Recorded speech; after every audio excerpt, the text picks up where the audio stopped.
થઈ રહ્યો છે, જેના કારણે અત્યારે બોડેલીની અંદર છે તે ભારે પૂરની પરિસ્થિતિ સર્જાઈ છે। દિવાનફળિયા, વર્ધમાનનગર અને આજે નીચાણવાળા વિસ્તાર છે ત્યાં અત્યારે પછી પાછા દ્રશ્યો બતાવીશ તમને।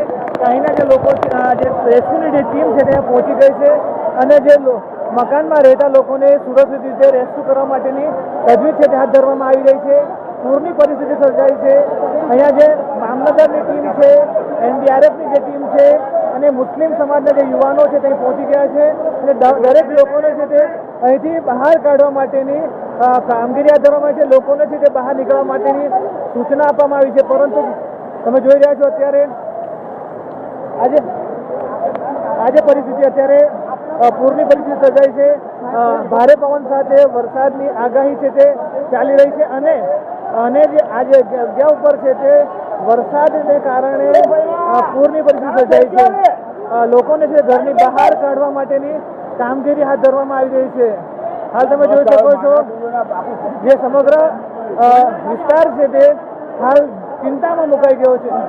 લોકોને બહાર કાઢવા માટેની સૂચના આપવામાં આવી છે, લોકોને બહાર કાઢવા માટેની કામગીરી હાથ ધરવામાં આવી છે। તમે જોઈ શકો છો આજે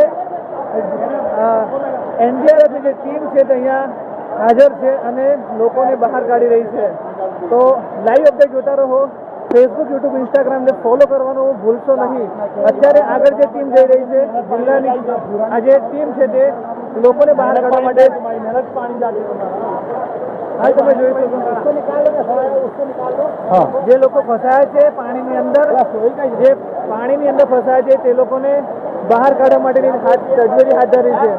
મહત્વની જે વાત છે તે અહીંયા સ્થાનિક સભ્યો છે તે નગરપાલિકા દરેક સભ્યો છે તે હાજર છે અહીંયા અને લોકોને છે તે સુરક્ષિત રીતે રેસ્ક્યુ કરવા માટેની કામગીરી કરી રહી છે।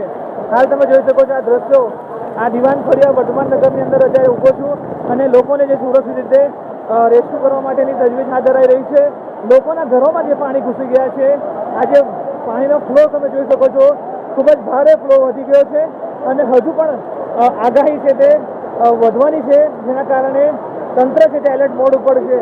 તમે જોઈ રહ્યા છો આજે વિસ્તારની અંદર સતત રીતે વરસી રહેલા વરસાદના કારણે પૂર જેવી પરિસ્થિતિ સર્જાઈ છે, પૂરનું નિર્માણ થયું છે।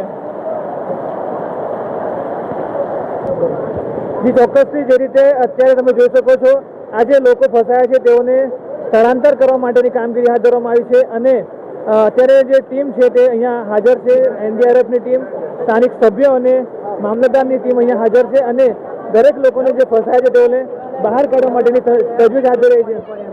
तो जी क्या कहोगे, अभी अत्यारे बारिश चालू हो गया, लोगों को